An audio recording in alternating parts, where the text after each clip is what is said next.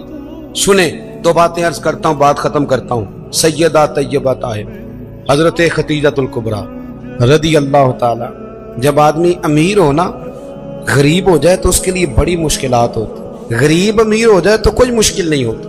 حضرت خدیجہ الکبریٰ مکے کی ملکہ تھی، 20 کنیزیں نوکرانیاں گھر میں کام کرتی۔